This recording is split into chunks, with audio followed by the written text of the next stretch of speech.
All right, so our main topic is here, as you saw, it's all about quadratic functions, okay? So, let me use a different colored pen so it's easier to see. Main topic, quadratic functions.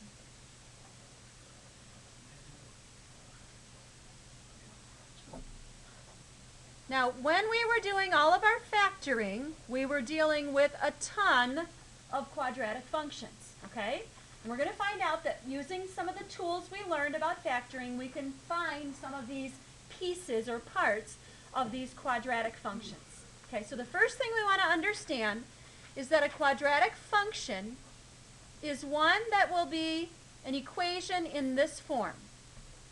Y equals ax squared plus bx plus c. Okay? So notice it's to the second power, and that's what makes it quadratic. Okay?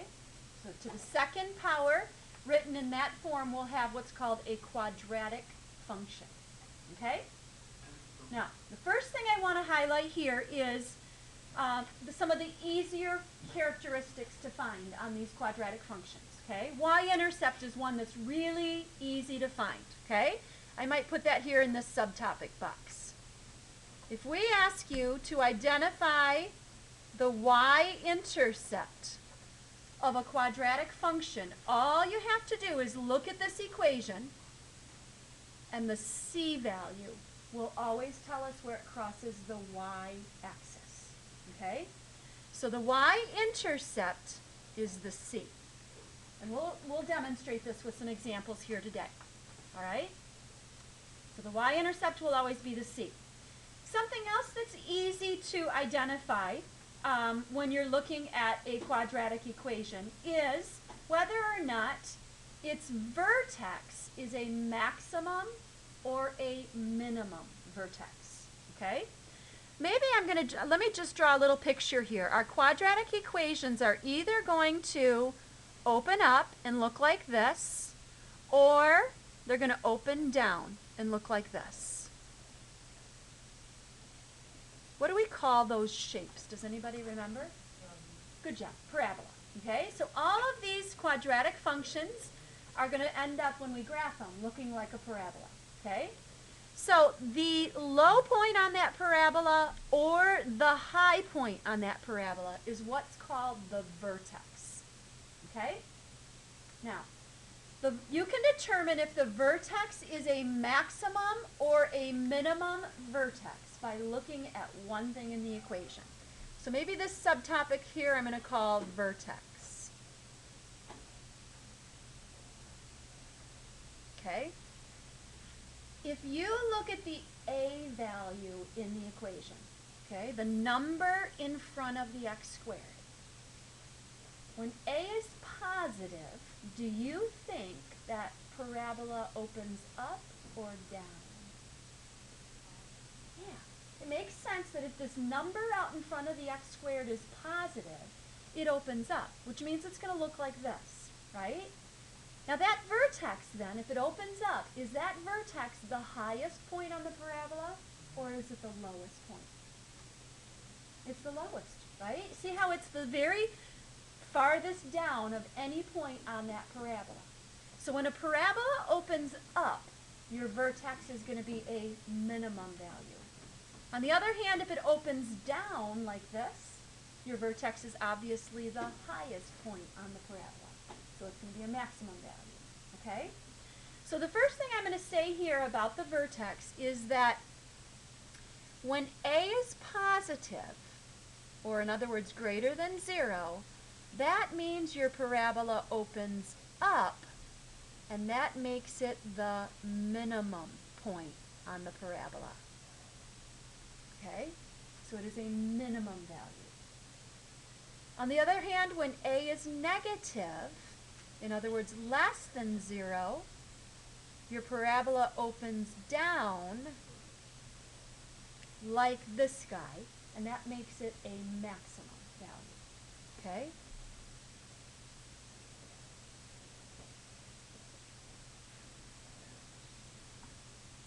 All right?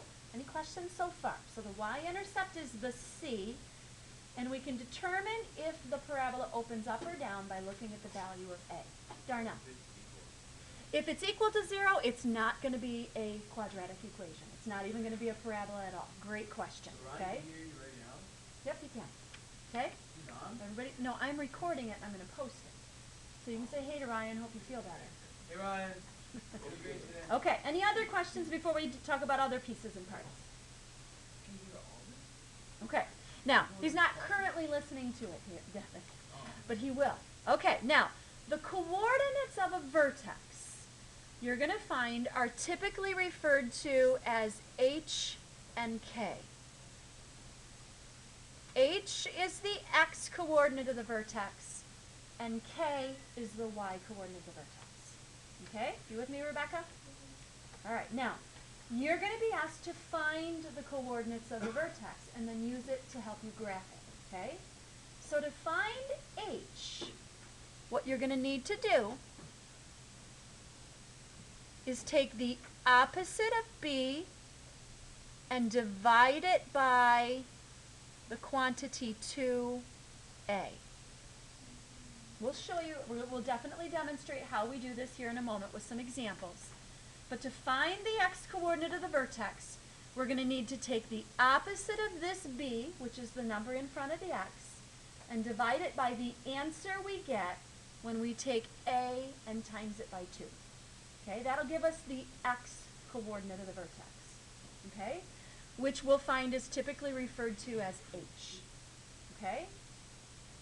To find the y coordinate of the vertex, what we're going to have to do is substitute H into the equation and then find y. Okay? So what I'm going to say is to find K, I'm going to store H in for x and find y. So I'll have a number that I'll be able to substitute in here for x, and then I'll be able to plug in that value and determine the value of y. Okay? So I find h, which is the x coordinate, by taking the opposite of b times the answer I get when I double a.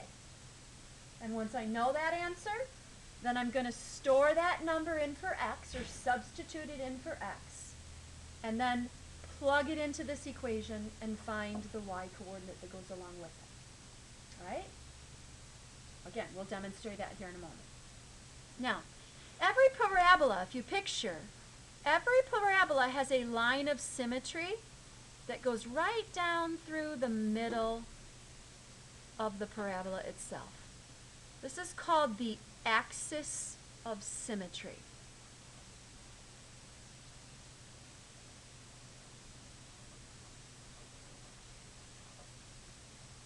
What do you notice about the kind of line that the axis of symmetry is? Is it a horizontal line? Is it a vertical line? Is it an oblique line? What is it? Look at these lines that I just drew through both of these parabolas. Are they horizontal, vertical, or something else? They're vertical, right? Well, vertical lines, we learned in chapter 2, are always lines that have the same x coordinate on them. Okay? So the equation of a vertical line is always x equals some number.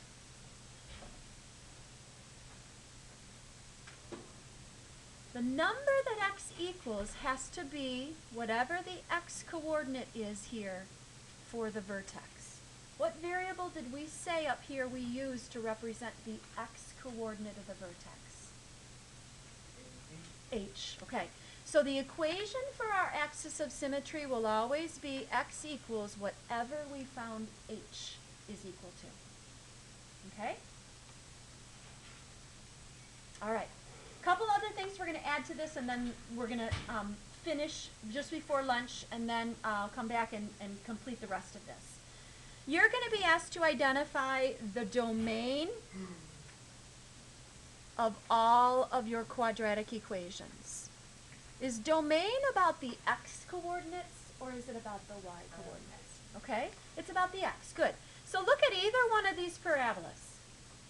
Notice how they are a U shape, a parabola, and they're just going to keep getting wider and wider and wider and wider, whether they're opening up or opening down, right? So how might we describe all possible x coordinates on either of these parabolas? All real numbers. Every single quadratic equation that we graph is going to have a domain equal to all real numbers. Now you can write that out in words if you want, or remember, if you have a capital R with an extra leg, long leg, that's just a symbol we use in mathematics to represent all real numbers. Okay? Ready? All right, come on. Hang on. Nope. Have a seat. Okay, one last thing I want to hit here before we break is the range. Now, range is going to depend upon whether it is a low point or a high point on the parabola. Okay? So if it's a low point, then the range is going to be something at least as big or bigger than that lowest point. And if it's a high point, like this guy, it's going to be a number at least or smaller than or as high as that point. And we'll just have to hit that when we come back. Okay? So go have a good lunch. Thank you. You too. Thank you. I think I will. I'm having leftovers.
the door open? Thank you.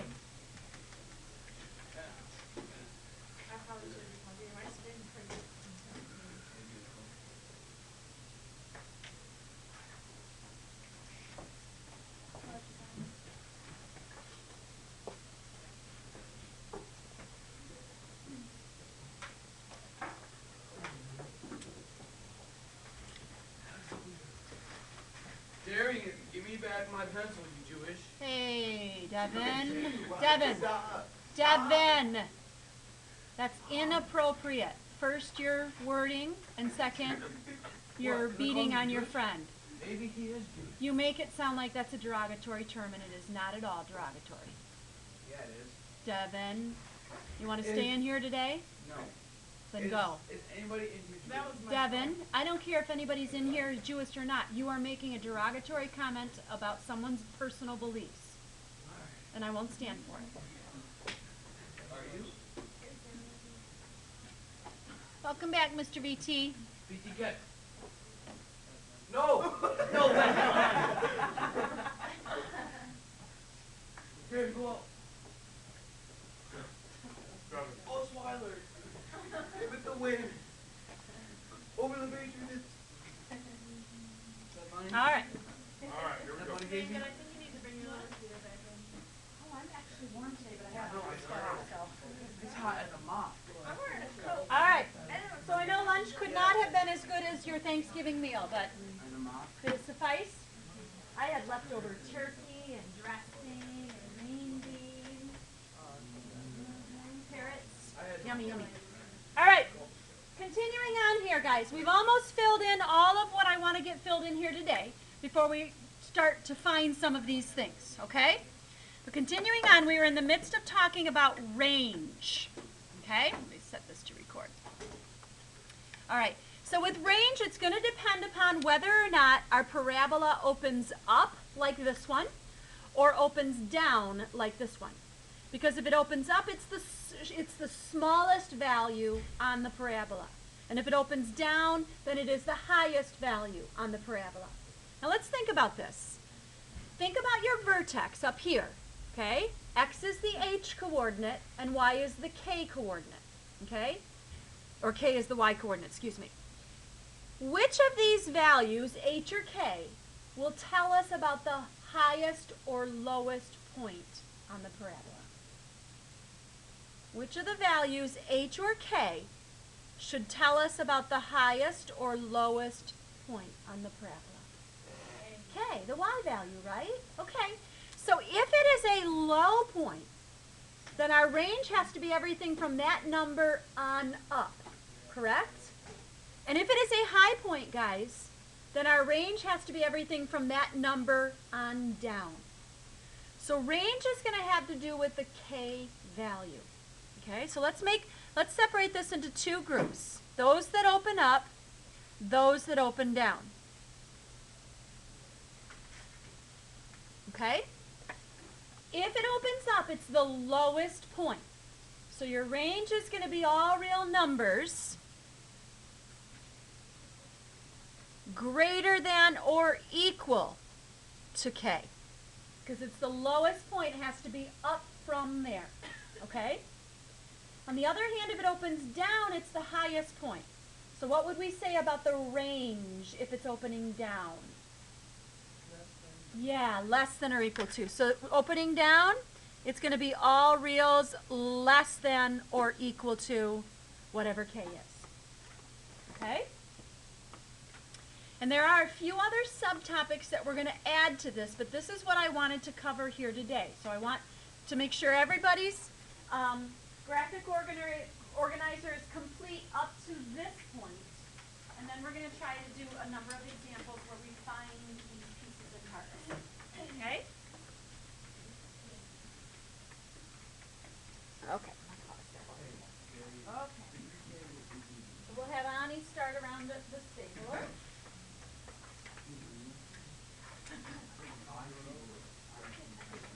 Already.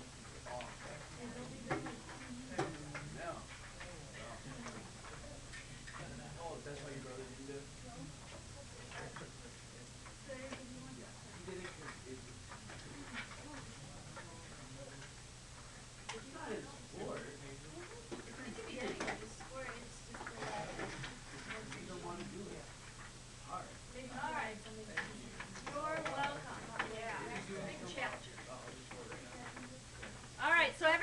should have a set of notes, and on our graphic organizer, we have identified how, guys, we're going to find all these pieces and parts. I should have another stapler somewhere.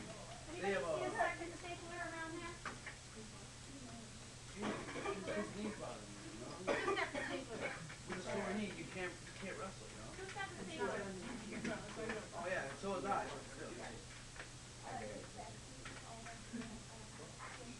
Dude, sore knee. Get off your seat. Okay. Now, guys, the reason we take such detailed notes is so that we can then use them to apply them to some real problems, right? So when we're working through these examples here today, it's going to be important that you have your graphic organizer right there beside you, okay? So that you can refer to it when you're asked to determine all these different parts to this quadratic equation, okay? So I'm going to keep it handy, and I noticed that in my first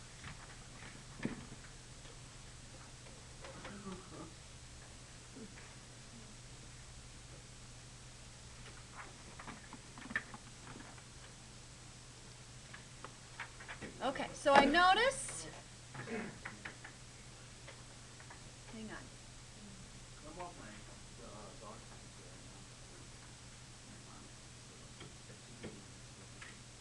Recording in process, shift 8. Huh, I think we're still recording, so.